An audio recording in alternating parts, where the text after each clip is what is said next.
오늘은 이제 우리가 7월 18일 날 새생명 큰 잔치를 앞두고 오늘 이 말씀을 제가 여러분과 나눠야 되겠다 싶어서 제목을 포기할 수 없는 사랑이라고 하는 이 제목으로 말씀을 나누겠습니다. 미국에서 있었던 일인데 미국에서 결혼생활 21년 차에 접어든 부부가 21년쯤 되니까 좀 결혼 생활이 형식적이 되어 가기도 하고 또 생동감을 상실하고 있는데 아내가 남편에게 이런 제안을 했다고 합니다. 부부관계의 원활한 활력을 더하기 위해서 근사한 아이디어를 생각해 냈다는 것이었습니다. 그래서 그것은 아내가 말하기를 아내가 지정한 아내 아닌 어떤 여인과 남편이 데이트하기를 청했다는 거예요. 아내가 아닌 어떤 여인과의 데이트를 제안했습니다. 그 남편이 펄쩍 뛰면서 쓸데없는 소리야 말라고 아내의 말을 막았는데 아내는 아주 적극적으로 이야기를 하는 것이었습니다. 자기가 즉흥적으로 제안하는 것이 아니라 제가 오랫동안 생각한 아이디어라고 하면서 말입니다. 그러면서 이런 것들이 오히려 부부관계를 더 돈독히 하고 새롭게 할 것이라고 이야기를 했습니다. 그런데 아내가 아닌 다른 여인과의 데이트를 할 때는 내가 원하는 방식으로 데이트를 해야 된다라고 이야기를 했어요. 그래서 어떻게 하느냐 그랬더니 레스토랑 식권을 미리 준비된 예약권을 주면서 여기 가서 식사를 하고 끝나고 나면 극장에 가서 영화 구경을 하라고. 그런데 식사를 할 때에는 그 앞에 있는 여인의 눈을 바라보면서 과거의 이야기를 충분히 들어주라고 했습니다. 그리고 극장에 가서는 손만 잡고 영화를 보라고 그런 거예요. 남편이 깜짝 놀란 거예요. 아니, 아내가 아닌 다른 여인과의 데이트를 그렇게 하라니. 그러면서 밤 10시가 되면 정확히 돌아와야 되고 돌아오면은 소감문을 나한테 얘기해야 된다. 이렇게 이야기를 했습니다. 남자가 이제 이 남편이 호기심이 발동한 겁니다. 그러면 도대체 그 여자가 누구냐? 그 여자는 바로 당신의 어머니라고 이야기를 한 겁니다. 그래서 이제 이 남편이 아들이 어머니하고 단둘이 보낼 수 있는 시간이 많지 않았대요. 그래서 이제 이 아들이 어머니에게 전화를 걸어서 어머니 이제 내일 저녁 무렵에 어머니하고 데이트를 하고 싶습니다. 그래서 저녁을 먹고 영화 구경을 하고 그러고 싶습니다. 기다리세요. 그리고서 이제 차를 몰고 설레는 마음으로 어머니가 계신 노인 아파트로 가게 됐답니다. 그런데 어머니도 굉장히 설렜다는가 봐요.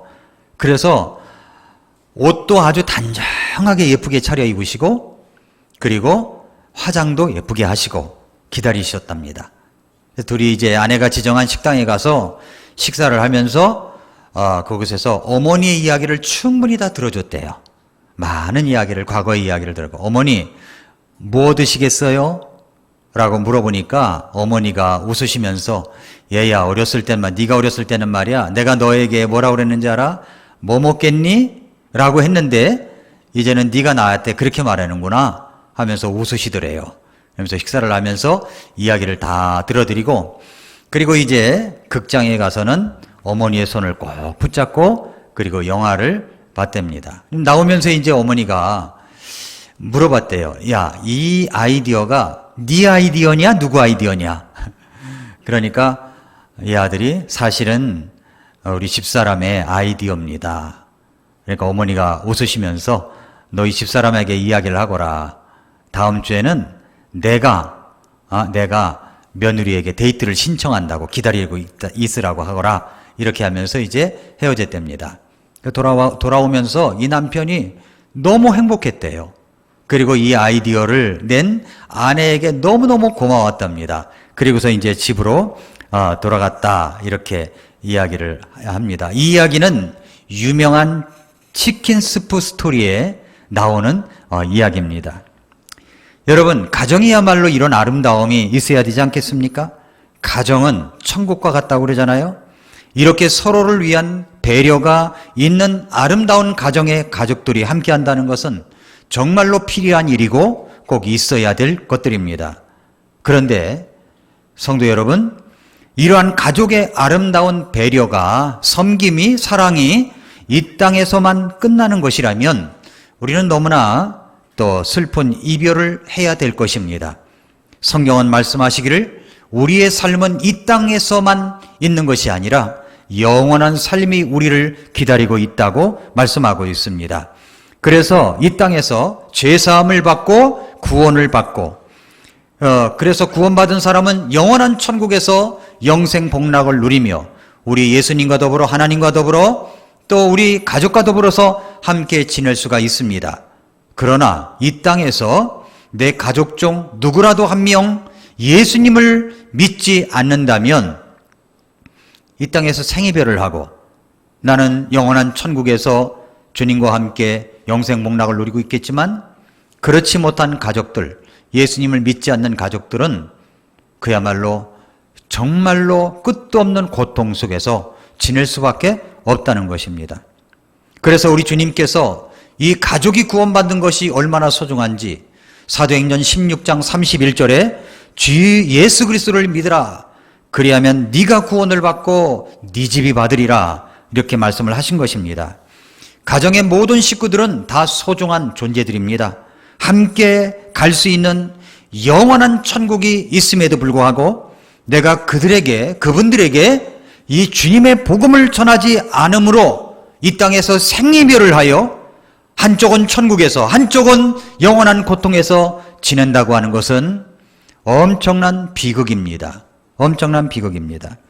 이 땅에서 사는 동안 우리가 반드시 이루어져야 할 것은 가족 모두가 구원받는 일일 것입니다. 가족 모두가 구원받는 일이에요.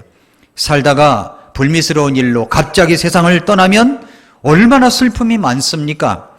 하물며 이 땅에서 잘 살다가 죽어서 영원한 곳에 가는데 갈라지게 된다면 이것보다 더 큰 비극은 없을 것이라고 생각합니다. 그래서 베드로후서 3장 8, 9절에 그러나 사랑하는 자들아 죽게는 하루가 1000년 같고 1000년이 하루 같은 이 한 가지 사실에 대하여 무지한 자가 되지 말라. 주께서는 자신의 약속에 대해 어떤 사람들이 더디다고 생각하는 것 같이 더디지 아시며 오직 우리를 향하여 오래 참으사 아무도 멸망하지 아니하고 모두 회개에 이르기를 원하신다고 말씀을 하셨습니다. 그렇다면 성도 여러분, 여러분의 가족은 어떻습니까? 모두 다 구원을 받으셨나요? 여러분의 자녀는 모두 구원을 받았나요? 여러분의 부모님은 모두 구원을 받았습니까? 여러분의 배우자는 어떻습니까? 오늘 본문에는 한 가족의 이야기가 등장하죠. 그 사람은 야이로라는 회당장입니다. 회당의 치리자입니다. 마가복음 5장 22절에 보면은 그는 회당장 중의 치리자 중에 하나라고 되어 있는데 이런 신분은 그 도시의 시장과 또 여러 가지 종교인들 그리고 옥부주맨이 하나로 합쳐진 그런 자리쯤으로 볼 수가 있습니다. 당연히 유명인사가 그 도시를 방문했을 때 사절단을 이끌고 사절단을 이끌고 나아가서 환영하는 그런 위치에 있는 사람을 회당장이라고 이야기를 합니다. 그런데 예수님께서 그 도시에 오셨는데 그 환영 사절단을 데리고서 나간 것이 아니라 야이로라는 사람은 단독으로 혼자 예수님 앞에 나아가서 섭니다. 그리고 예수님 앞에 엎드립니다. 왜 엎드렸습니까? 오늘 40절, 41절, 42절에 보니까 야이로라는 사람이 나와왔는데 이분이 예수님 발 앞에 엎드려 간청을 하는 내용이 뭐냐면 자기 집에 12살 된 외동딸이 있는데 지금 딸이 누운 채 죽어가고 있다는 겁니다. 그래서 이 죽어가고 있는 딸을 살려달라는 간청입니다. 마가복음 5장 22절 23절에는 그의 모습을 이렇게 담았습니다.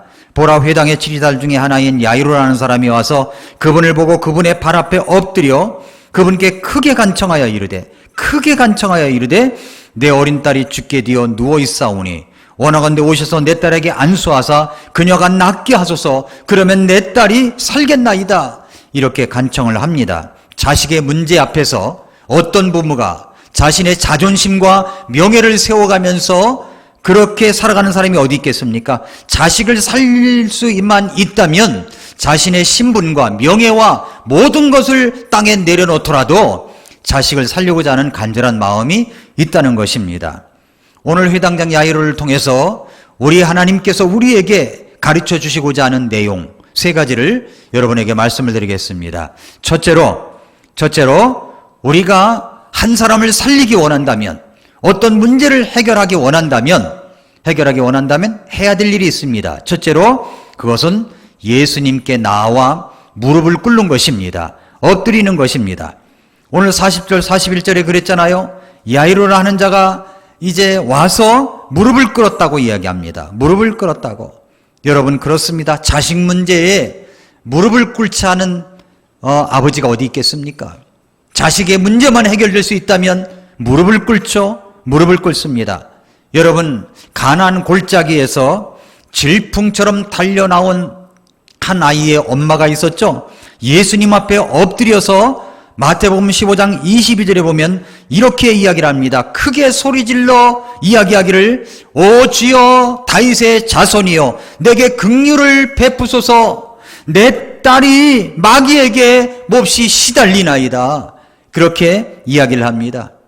어떤 아버지는 툭하면 발작을 일으키는 아들을 고쳐달라고 제자들에게 예수님께 눈물로 호소합니다. 예수님께서 이 땅에 정말 믿음이 없는 자라고 야단을 치시니까 내가 믿나이다. 나의 믿음 없는 것을 도와주십시오. 그러면서 엎드렸던 그 어느 아버지를 볼 수가 있습니다. 성경에 나오는 탕자의 비유를 아시죠? 자식이 아버지의 재산을 챙겨가지고 집을 나갔습니다. 나가는 자식을 바라보면서 잘 갔다 와라 이렇게 부할 부모가 어디 있겠습니까? 설득을 하고 이야기하고 나가지 말라고 하고 했겠죠. 그러나 그것을 뿌리치고 이 돈의 맛을 알아가기 위하여 허랑방탕한 이 탕자가 외국으로 가서 모든 돈을 다 써버렸습니다. 때는 이제 기근이 찾아왔습니다. 먹을 것을 구할 수가 없었습니다. 취직을 할 수가 없었습니다. 돼지가 먹는 지엽 열매로도 자기 배를 채우고자 했어도 먹을 것이 없었습니다. 그때 이 아들이 퍼뜩 깨달은 것이, 우리 아버지 집에는 종들도 이렇게 살지 않는데 내가 너무 잘못했구나. 아버지에게 가서 용서를 빌어야지. 아버지에게 가서 이렇게 말해야지. 저를 아들로 보지 마시고 종의 한 사람으로 봐주세요.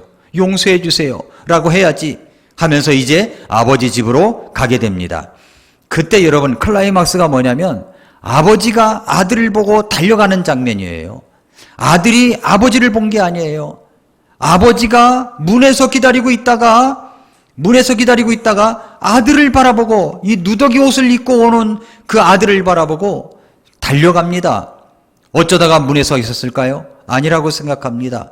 끊임없이 자식을 기다리는 아버지, 오늘이나 돌아올까? 내일이나 돌아올까?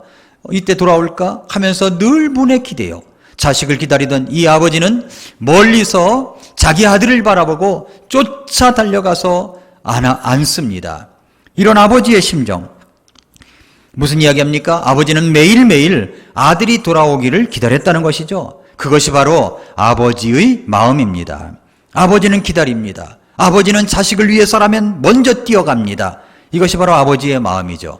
사랑하는 성도 여러분, 우리가 구원해야 될 우리의 사랑하는 사람들이 있습니다. 그것이 내 자식일 수가 있고, 우리 부모님일 수가 있고, 내 형제일 수가 있고, 나의 남편 아내일 수가 있습니다. 아직 구원받지 못했어요. 예수님도 모릅니다.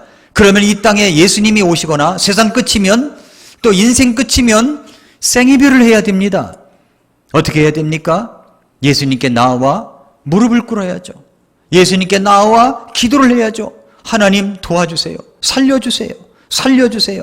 하고 하나님 앞에 기도해야 되는 겁니다. 저는 1978년 5월 14일 날 예수님을 구주로 믿고 구원받았을 때 제일 먼저 생각나는 분이 우리 부모님이셨어요. 우리 부모님은 어떡하지? 우리 부모님은 어떻게 하지? 그래서 새벽 기도를 달려나갔고 하나님 앞에 엎드렸고 기도했고 간절히 메어 달렸습니다. 그런 결과 하나님께서 역사하셔서 저희 부모님이 다 구원을 받을 수가 있었고 우리 형제들이 구원받을 수가 있었습니다. 여러분 정말로 여러분의 앞에 닥친 이 구원의 문제, 내 가족이 아직 구원받지 못한 이 안타까움의 문제를 해결하려면 우리가 좀 예민해져야 됩니다. 영적으로 예민해져야 돼요. 사탄은 어떻게든지 그런 감각들을 무디게 만들어서 기도도 하지 못하게 하고 예수님 앞에 엎드리지도 못하게 합니다. 기도도 못하게 해요. 그러나 우리가 예민해져야 돼요. 주님 앞에서. 그리고 하나님 앞에 간구해야 됩니다. 내 자식을 살려달라고, 우리 부모님 살려달라고 기도해야 됩니다. 그럴 때 하나님이 역사하실 수 있는 거죠. 야이로가 딸의 문제를 감고 예수님 앞에 엎드렸습니다. 자기의 신분, 명예, 모든 걸 포기하고서라도 예수님만이 살릴 수 있다고 하는 믿음을 갖고 엎드린 거죠. 이런 엎드림이 우리에게 무엇보다도 필요한 것입니다. 두 번째로는 예수님을 초청하라는 겁니다. 예수님을 초청하라. 41절에 보니까 보라, 야이로라는 사람이 나왔는데 그는 회당의 치리자더라. 그가 예수님의 발 앞에 엎드리고 그분께 간청을 합니다. 어떤 간청이에요? 그분께서 자기 집에 들어오실 것을 구했다는 겁니다. 자기 집으로의 초청이죠. 자기 집으로 와달라는 겁니다. 그렇습니다. 그분께 엎드린 다음에 예수님을 초청해야 되는 겁니다. 예수님께서 다스려 주시도록 모셔야 된다는 거죠. 무릎을 꿇는 것만으로, 우리가 차차사를 위한 기도를 한 것만으로 만족할 수가 없습니다. 예수님을 초청하여야 합니다. 예수님을 직접 만날 수 있도록 해야 되는 거예요. 예수님을 만날 수 있도록 해야 됩니다. 그러면 우리가 예수님을 만나게 할 수 있는 것이 무엇입니까? 그걸 뭘 의미해요? 내가 사랑하는 사람과 예수님과 만날 수 있는 자리를 만들려고 하는 거죠. 이 자리를 만들라는 겁니다. 그것이 무엇입니까? 예수님을 만날 수 있게 하는, 그러니까 예수님의 이 복음을 들을 수 있는 기회를 마련하라는 겁니다. 예를 들자면 우리 교회에서 7월 18일 날 새생명 큰 잔치를 한다. 그러면 그때는 생명의 복음이, 말씀이 전달될 거 아닙니까? 그러면 사랑하는 분들을 초청해서 말씀을 들을 수 있는 기회를 갖는 거예요. 들을 수 있도록 해야 되는 겁니다. 그 들을 수 있는 기회를 자주 가져야 되는 거예요. 저는 제가 구원을 받고 나서 이제 신학교를 다니다가 군대를 갔어요. 근데 제가 저희 아버님을 상담을 해서 예수님을 영접을 했다고 했거든요. 그런데도 마음에 미심쩍은 거예요. 미심쩍어서 어떡하지 하다가 제 아내가 다니던 교회의 담임 목사님에게 부탁을 드렸어요. 김석규 목사님이셨어요. 그럼 천국에 계시지만 김석규 목사님한테 부탁을 드렸어요. 평택까지 내려가셔서 저희 아버님 좀 상담해 주세요. 그랬더니요, 기꺼이 가셔가지고 상담을 해주셨어요. 그리고 저희 아버님이 다시 한번 복음을 듣고 회개하고 예수님을 영접했다는 소식을 들었을 때 얼마나 기뻤는지 몰라요. 너무 고마웠고요. 감사했고요. 그래서 말이죠, 우리는 그런 기회를 마련해야 됩니다. 여러분, 만약에 어떤 분이 병원에 입원해 있다 그러면은 요즘 코로나 시대로 면회가 안 됩니다. 아무것도 안 됩니다. 이럴지라도 보호자 폐차를 받고 달더라도 목사님 오셔서 우리 어머니, 우리 가족을 위해서 기도해 주세요. 누구를 위해서 기도해 주세요. 그럼 가서 제가 기도만 하고 오겠습니까? 복음을 전하고 예수님을 전하겠죠. 그렇게 해서 지난번에 고 여한수 형제님이 구원을 받게 된 겁니다. 그때도 코로나 시대였어요. 여병무 선교사님의 형님이지 않습니까? 우리 허청남 모치님의 아들이잖아요. 그래서 제가 가서 이제 보호자 명찰을 달고 들어가서 복음을 전했어요. 그랬더니 이분이 기다렸다는 듯이 회개하고 예수님을 구주로 영접을 했습니다. 그리고 내 손을 끌어다가 이렇게 뿔룩 나온 배에다가 이렇게 갖다 대는 거예요. 목사님 이렇게 나왔어요. 이것을 해결해야 되는데요. 그래서 제가 거기다 손을 얹고 기도까지 했었어요. 여러분, 이렇게 만남의 기회라는 겁니다. 지금 예수님을 초청했다는 것은 딸하고 예수님하고 만날 수 있는 기회를 주는 거죠. 만날 수 있는 기회를.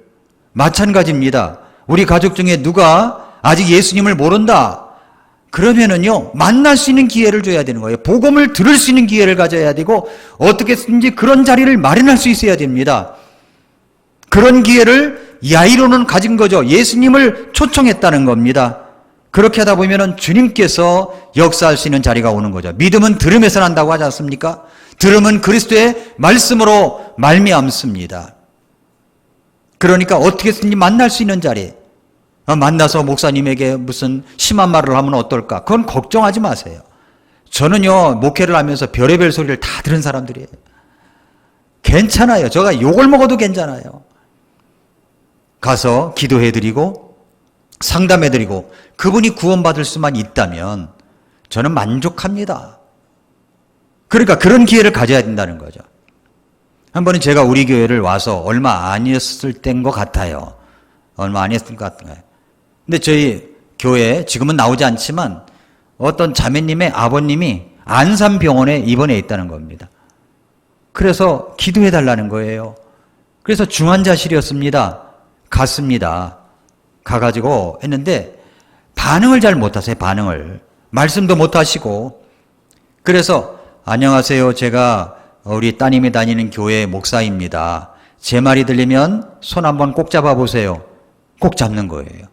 제가 지금서부터 아주 중요한 말씀을 드립니다. 이걸 꼭 귀담아 들으셔야 됩니다. 그러면서 십자가의 복음을 전했어요. 그 예수님을 마음의 구주로 영접하시겠습니까? 그렇다고 하시면 손을 잡아보세요. 손을 꼭 잡는 거예요. 그러면 지금부터 저를 따라 기도하십시오. 그래서 영접 기도를 같이 했어요. 그렇게 기도하셨다면 손을 한번 눌러보세요. 누르는 거예요. 예수님이 어디 계실까요? 말씀을 못하시니까 예수님이 마음속에 계시다고 믿습니까? 손을 잡는 거예요. 반응을 하는 거예요. 그리고 나서 얼마 있다가 돌아가셨습니다. 여러분, 이런 긴박한 상황 속에서도 어떻게 했든지 복음을 들을 수 있는 기회를 마련해야 된다는 것입니다. 여러분, 사람은 죽을 때 제일 마지막까지 열린 곳이 기라고 그러잖아요. 죽었다고 생각되어도 십자가의 복음을 전해서 구원받을 수 있는 길이 열릴 수가 있다는 거죠. 그래서 예수님과 만날 수 있는 기회를 줘야 돼요. 이 야이로가 딸이 지금 거의 죽었다고 하는데도 불구하고 가서 만날 수 있는 기회를 말하는 거예요. 만날 수 있는 기회. 그렇습니다, 여러분. 만남의 자리를 가져야 되는 거예요. 만남의 자리. 만남의 자리. 영적 감각이 무뎌지면 이런 거 생각을 못 해요. 그 자기 안위만 걱정해, 안위만. 딴 사람이 정말 죽느냐 사느냐의 문제 속에서도 자기 안위만 걱정해, 안위만. 아닙니다. 사람이 정말 내 가족이나 사랑하는 사람들이 생이별을 하는 것보다 함께 영원한 천국에서 같이 지내야 되지 않겠습니까? 그렇다면 아무리 코로나 시대라고 할지라도 우리는 모이게 해야 되는 겁니다. 올 수 있게 해야 되는 거예요. 어떤 목사님이 부산을 가겠대. 저도 이제 부산을 갔었죠. 부산을 가게 되는데요. 부산에 이제 우리 선교사님들의 선교센터를 건립하는 문제를 의논하기 위해서 몇몇 목사님들하고 이제 부산을 이제 다녀왔습니다. 그런데요, 저는 그 KTX, 그 SRT죠. SRT 열차 탈 때 한 칸에 그 두 줄이 이렇게 둘이 나란히 앉게 되면 한 사람만 앉는 줄 알았어요. 여태까지. 근데 그게 아니라 다 앉는 거예요. 빈자리가 없어요. 빈자리가. 비행기도 마찬가지 아닙니까? 빈자리가 없어요. 빈자리가. 그렇게 빈자리가 없어요. 그런데 정부에서 7월 달부터 지침이 내려온 거 보면은 교회만 제한을 풀어주지 않는 거예요. 교회만. 왜 그럴까요? 왜 그럴까요? 교회에 있는 사람들을 보호하기 위해서 그런 걸까요? 정부에서? 나라의 정책을 짜는 사람들이? 전 그렇지 않다고 생각합니다. 이 뒤에 배후에는 교회를 말살하려고 하는 어떤 음모가 숨어 있다고 저는 생각을 합니다. 사람들 못 오게 하는 거예요. 여러분, 그럴지라도 어떤 구원받기 기다리는 사람들은요, 초청하면 옵니다. 초청하면 와요. 새로운 사람들 오잖아요. 초청하면 와요. 아무리 코로나 시대라고 할지라도 구원받아야 될 사람들은 구원받아야 되는 겁니다. 우리가 전하지 아니하면 그분들은 알 수가 없어요. 그래서 강력하게 오게 해야 됩니다. 여러분, 예수님께서 사마리아로 통과했다고 하면서 우물가에 가서 어떤 여인이 물을 길러 왔을 때 물 좀 달라고 했죠? 그때 제자들은요, 동네 마을에 들어가서 먹을 것을 구하러 갔습니다. 근데 이 여인과 대화를 하다가 이 여인이 자기가 남편 5이 있었는데 쭉 이야기를 나누다가 예수님이 메시아인 것을 이제 알게 됐습니다. 깜짝 놀래가지고 자기가 물 들어온 것도 잊어버리고 동네에 뛰어들어가서 이야기하기를, 와보라! 이는 그리스도가 아니냐, 그리스도가 아니냐. 그러면서 이야기를 했을 때 이 여인이 사람들에게 지탄받는 그런 사람일지라도 이야기를 냈더니 사람들이 우르르 물려왔어요. 그런데 제자들은요, 한 사람도 못 데려왔어요. 빵만 구해가지고 왔지.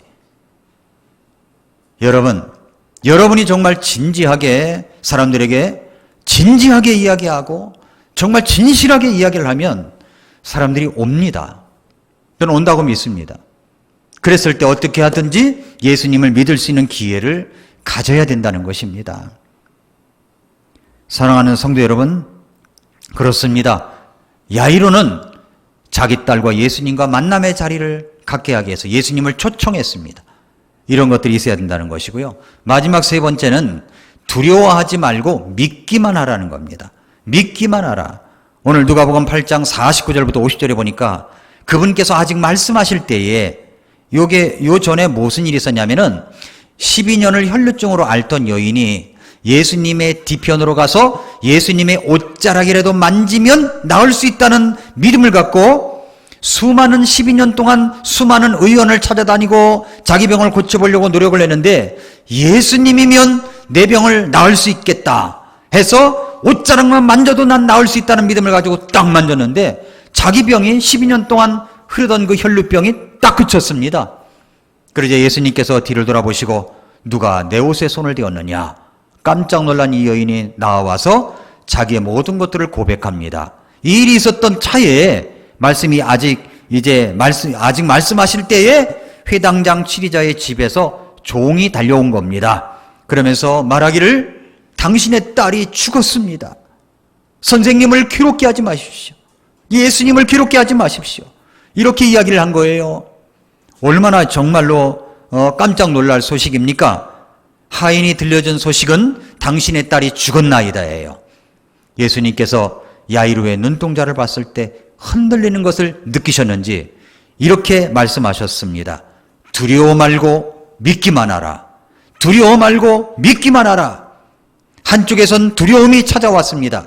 한쪽에선 소망을 가지라고 말합니다. 이 비극과 믿음 사이에서 야이로는 두 종류의 목소리를 들었겠죠. 한쪽에는 이제 끝이야. 한쪽은 아니야. 아직도 희망은 있어. 두려워하지 말고 믿기만 해. 한쪽은 두려움으로 가득 차 있고 한쪽은 믿기만 하라라는 말씀이 가득 차 있습니다. 그럴 때 야이로는 믿기만 하라 하는 말씀을 선택을 했습니다. 그리고 이제 자기 집에 모시게 됐죠. 그렇습니다. 그렇게 해서 자기 딸이 살아난 거예요.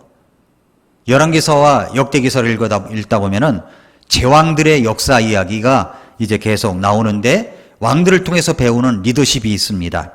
성경에 나오는 열왕들 가운데 남왕국 5대 왕인 여호사밧 왕이 나옵니다. 근데 여호사밧 왕이 정치를 할 때 그도 흠도 있었던 사람이에요. 그런데 한편으로는 정말 하나님 앞에 선한 마음 믿음의 사람이라서 이제 선한 왕으로 분류가 됩니다. 그런데 여호사밧이 정말 난국 앞에서 적들이 쳐들어오는 난국 앞에서 어찌할 바를 모르고 있다가 연합군이 쳐들어오니까 백성들에게 기도를 부탁하고 자기도 하나님 앞에 기도를 합니다. 뭐라고 기도를 하냐면 역대하 20장 5절부터 13절에 보면은 그 기도 8절의 기도 내용이 나오는데 그 중에서 12절에서 이렇게 기도를 했습니다.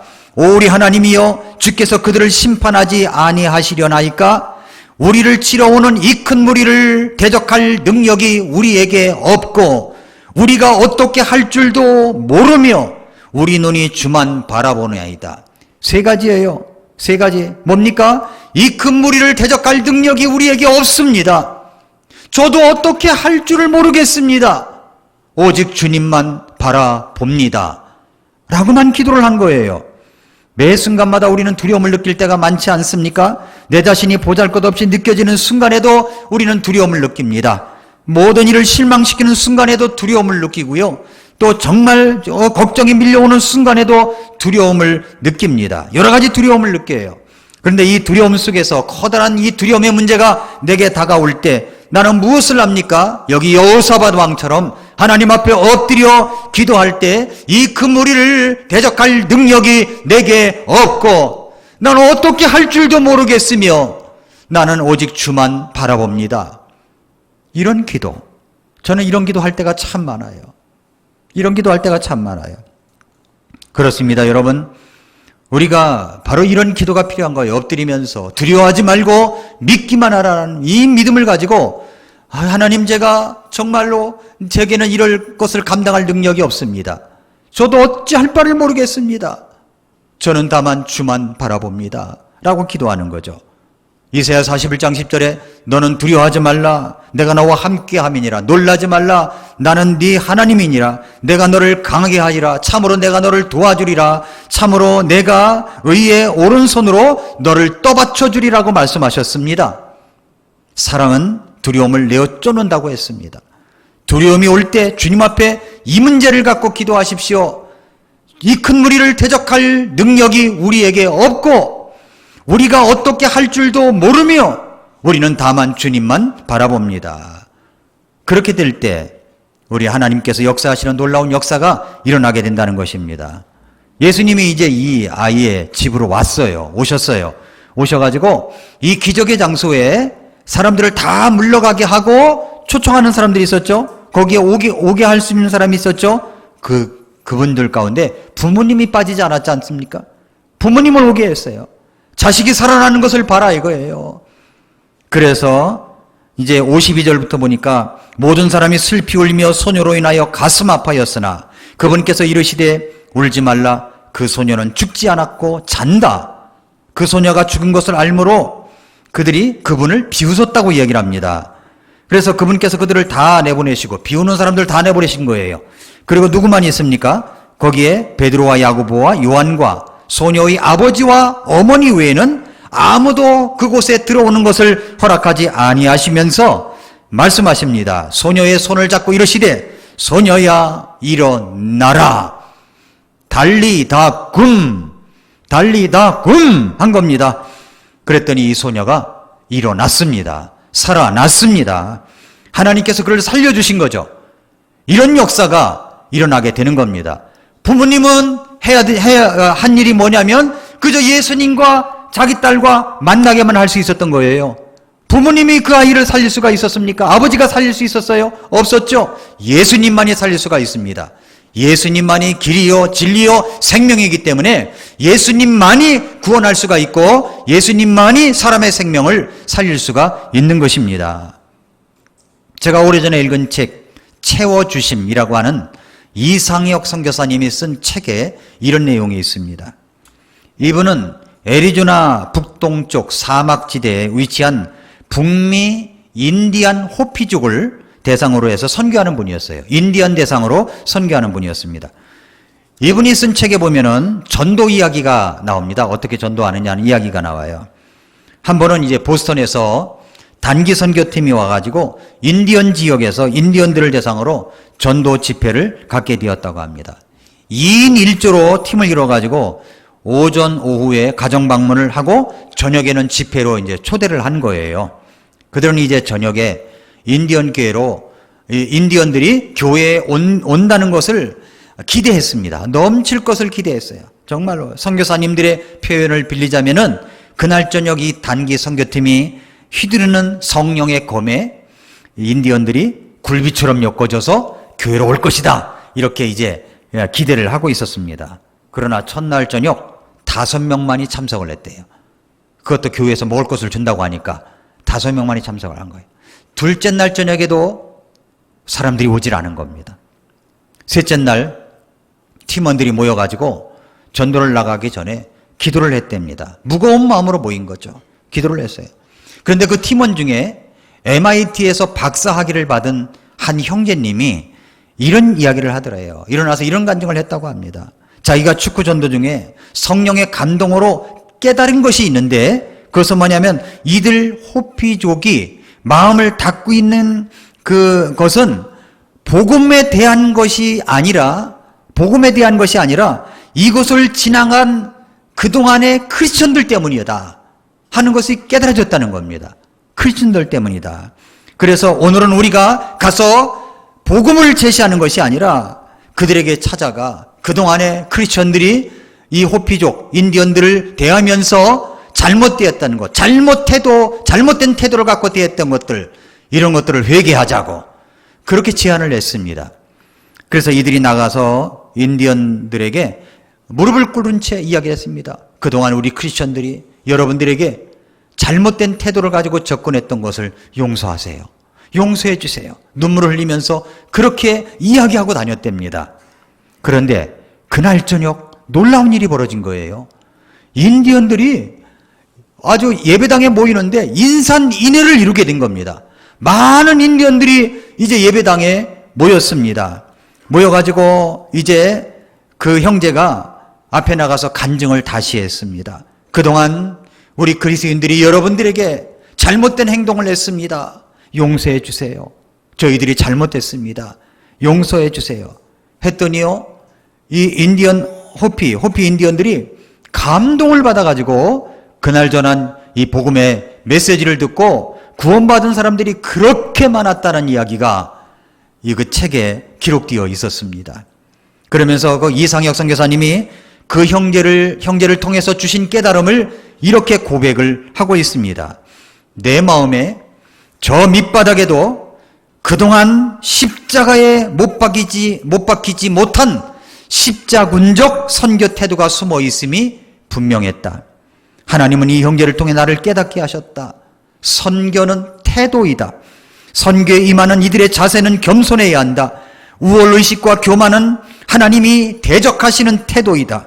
겸손한 자에게 하나님께서 은혜를 주신다. 선교지는 돈의 힘으로 밀고 들어가는 것이 안 된다. 선교지는 무릎으로 들어가는 곳이어야 된다. 선교에 임하는 태도가 십자군적인지 아니면 십자가적인지 먼저 살펴야 한다. 명심하자. 하나님의 채워주시는 은혜는 낮은 곳으로 임한다는 것을 이렇게 쓰여 있었습니다. 저는 이거를 보고 우리가 가족들을 향한 태도도 마찬가지라고 생각합니다. 가족들에게 전도를 한다고 내 행동은 하나도 변하지 않고 내 말투도 하나도 변하지 않은 그런 태도를 가지고 십자군적 태도로 전도를 하지 않았나 하는 것입니다. 여러분의 가족을 대할 때 어떻게 대했습니까? 어떻게 대하셨나요? 여러분의 태도는 어떠했나요? 말투는 어떠했나요? 그분들이 십자가 복음에 대해서 문을 닫고 있었던 것이 아니라 나의 태도, 나의 말투 때문에 문을 닫고 있었다는 생각은 안 해보셨습니까? 여러분의 주변에 어떤 사람이 구원받기를 원하는데 그분들이 복음에 대해서 문을 닫고 있는 것이 아니라 나에 대해서, 나의 행동에 대해서, 나의 태도에 대해서, 나의 말투에 대해서 문을 닫고 있었구나라는 깨달음은 없으신가요? 가족들에게도 마찬가지입니다. 가족들에게도. 여러분, 우리는 그분들을 인도하기 전에 먼저 우리가 우리의 잘못된 태도를 그분들에게 용서를 빌어야 됩니다. 잘못했습니다. 용서해 주세요. 잘못했습니다. 용서해 주세요. 이런 태도가 있었을 때 그분들이 진정 마음을 열 수 있지 않을까요? 여기 야이로의 아버지는 정말로 겸손한 마음으로 예수님 앞에 그런 겸손한 태도를 가지고 예수님을 모셔드려서 자기 딸이 살아나는 역사가 있었습니다. 어떻게 했든지 나의 태도를 바꾸고 행동을 바꾸고 말투를 바꾸어서 변화가 되어서 사람들에게 예수님을 만날 수 있도록 기회를 마련해 주어야 됩니다. 어떻게 해서든지 그 일이 이루어져야 됩니다. 사랑하는 성도 여러분, 여러분이 입을 닫고 있으므로 어떤 사람은 복음을 알지 못한 채 세상을 떠난다는 것을 기억하십시오. 그 어떤 사람이 태도를 바꾸고 행동을 바꾸고 마음문을 열고서 나에게 복음을 전해주었기 때문에 내가 구원을 받고 이 자리에 앉을 수가 있었던 것입니다. 그러므로 우리도 다른 사람들에게 그렇게 복음을 전해야 됩니다. 와보라! 외쳤던 우물가의 여인처럼 그렇게 전해야 되지 않겠습니까? 기도하겠습니다.